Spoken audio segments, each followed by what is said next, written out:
तो आप भसीन जी के आने का मधुर संगीत तो सुन ही चुके होंगे। स्टिंग के जरिए पता लग जाता है कि भसीन साहब आ गए हैं। भसीन साहब बहुत बहुत शुक्रिया, थैंक यू वेरी मच समय देने के लिए। पिछला हफ्ता बढ़िया था सर, मार्केट ने 22,500 के आसपास अपने आप को क्लोज करवाया, बैंक निफ्टी भी जो है टूटा नहीं। सर इस हफ्ते की थोड़ी गाइडेंस दीजिए, पुराने शेयर का अपडेट दीजिए, नए शेयर भी बताइए। Good morning sir. हाँ, गुड मॉर्निंग डिम्पी, आपको भी और अभिषेक को। बिल्कुल देखिए, थोड़ा बहुत वॉलेटिलिटी आ सकती है क्योंकि न्यू हाई पे है। यहाँ कंसोलिडेट करना आपको लीडर चाहिए। रिलायंस ने अपना भागीदारी कर ली। मेरे को अभी भी लगता है एचडीएफसी बैंक में अब चाल आनी चाहिए। बैंक निफ्टी बहुत स्ट्रांग दिख रहा है। अगर कोई इंडेक्स स्ट्रांग दिख रहा है तो बैंक निफ्टी, जैसे आपको कहा, 50,000 उसमें जरूर आएगा। हफ्ते में आए, 10 दिन में आए, 15 दिन में, कोई कोई दो राय नहीं। बैंक निफ्टी और large cap private banks, I think वो आपको आउट परफॉर्म करेंगे। लेकिन आपको बड़ी पिक्चर देखनी है। टाटा केमिकल 4 दिन में 35%, Dixon new high, OFSS new high. Stock specific बने रहिए, मिड कैप में थोड़ा ध्यान कीजिए। दूसरा मैं आपको कहूं, मैं फिर 2 दिन बैंगलोर में था और साउथ में मैं फ्लेवर देखता हूं क्या ज्यादा बिक रहा है। तो वहां मुझे सिर्फ रैमको सीमेंट और अल्ट्राटेक दिखे। Petcoke prices are down 30%, 20% in the last 1 month. और सीमेंट की जो डिमांड है वो अभी एकदम स्ट्रांग आपको दिखेगी। तो मैं अभी भी सोचता हूँ सीमेंट स्टॉक्स, मैंने रैमको में पहले भी बाय दिया हुआ है 810-15 में। मुझे लगता है रैमको 4 फिगर्स में जाएगा। 2.3 टाइम प्राइस टू बुक और EBITDA earnings are the lowest. 90%, 90 का उसका जो ईवी टू एबिटा टन है वो कम है, सबसे कम। और मुझे कोई दो राय नहीं, जिस तरह से मैंने ग्राउंड रियलिटी देखी, अल्ट्राटेक और Ramco are here to stay. Update दे दूं, मुथूट मनापुरम भी मैंने कहा था they will get more market share of the gold loan side. आज फिर कुछ बैंक्स, प्राइवेट पब्लिक बैंक्स पे सरकार ने कहा है नजर रखने के लिए। उससे मनापुरम और मुथूट को इनडायरेक्टली बेनिफिट है।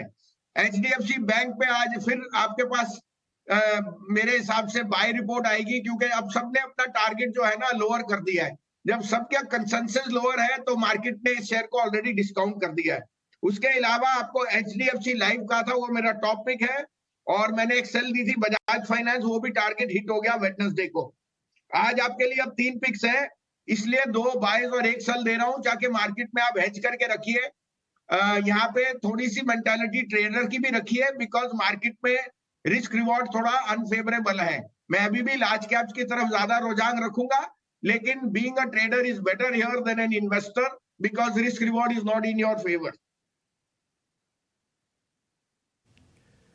ठीक है बसीन साहब, मोटा मोटी आपने हमको आइडिया दे दिया। आपने हमको ये भी कहा कि बाजार के अंदर थोड़ा कॉशियस रखना, और आपके दूसरा लाइन जो था मेरे को जो समझ में अच्छे से आया कि थोड़े बड़े शेयर्स पे ध्यान रखना। तीसरा, एचडीएफसी पे आपका कॉन्फिडेंस हाई है। रैमको सीमेंट्स के बारे में आप जिक्र कर रहे थे। सर जो नए शेयर्स आपने खोजे हैं और जो बेंगलुरु की आपकी इस बार की यात्रा रही, उसके साथ को जोड़ते हुए अगर आपके पास कुछ नए शेयर्स हैं तो सर वो भी बता दीजिए। तो देखिए डीपी जी, मैं बड़े पिक प्लेयर पे जाऊंगा, अल्ट्राटेक। आर्ग्यूबली 138 मिलियन टन की कैपेसिटी है। Price rise is round the corner. और अगर प्राइस राइज ना भी बढ़े तो उनकी जो इनपुट कॉस्ट है पेटको की वजह से, वो बहुत स्ट्रांग आएगी। मुझे लगता है इस क्वार्टर में मार्जिन अच्छे आएंगे। 10,200 का टारगेट है, 9,365 का स्टॉप लॉस, 9,600 पे आप खरीदने की इसमें चेष्टा कीजिए। दूसरा, मुझे वेदांता, अब ये मैं वेदांता आपको 255, 260, 265 से कह रहा हूं। डॉलर इंडेक्स लोअर जा रहा है। जापान में जो आज फॉल आई है वो इसलिए आई है कि जापानीज ग्रोथ अच्छी है, और China is a dark horse जो प्ले में आ रहा है। कमोडिटीज मेरे हिसाब से are going to lead the boom for the next few months. Tata Steel new high, SAIL new high, NALCO new high. और मुझे लगता है next is in line, Vedanta is going to scale new highs. 325 का इसका प्रीवियस हाई है। अभी आप 310 के टारगेट के लिए लीजिए। इसमें स्टॉप लॉस रखिए 272, जो ओरिजिनली हमारा 272 80 का टारगेट था, वो वहां पास कर गया है। 200 310 का पहला टारगेट, 325 का दूसरा, 272 का स्टॉप लॉस। ये और अल्ट्राटेक टॉप पिक्स। सेल में है LTIM। आई थिंक आईटी में प्रेशर है, LTIM अंडर परफॉर्म कर रहा है। 5145 से 50 में बेचिए। 5259 का स्टॉप लॉस है। 5000 का टारगेट मुझे दिखता है इन LTIM।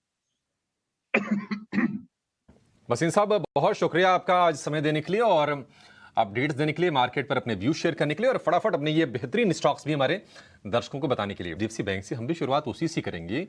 1400 रुपये के आसपास के स्तर से हम देख रहे हैं कि धीरे धीरे छोटी छोटी तेजी एचडीएफसी बैंक में हो रही है, लेकिन अब सीएलएससी की तरफ से ये डाउनग्रेड 22 से रेटिंग हटा के आउट परफॉर्म की कर दी है और टारगेट में बड़ा कट किया है। टारगेट में 2025 से घटाकर 1650 रुपए। और सीएलएससी का रिपोर्ट का जिक्र हम इसलिए करना चाहेंगे क्योंकि जो बाजार को लगता है, जो हमारे अनुभव रहे हैं कि सबसे ज्यादा रिएक्शन अगर आता है बिल्कुल कॉन्क्रीट तो सीएलएससी के रिपोर्ट्स पे आता है। एचडीएफसी बैंक का सोनी बताइए, आपकी सलाह इस पर क्या होगी? 1450 रुपए का भाव है, इस पर यह डाउनग्रेड।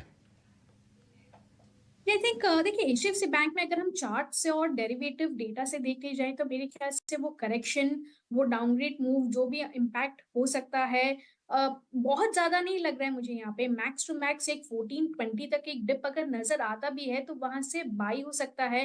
1400 1380 पे काफी अच्छे सपोर्ट है, डेरिवेटिव्स पे भी काफी स्ट्रॉन्ग सपोर्ट है।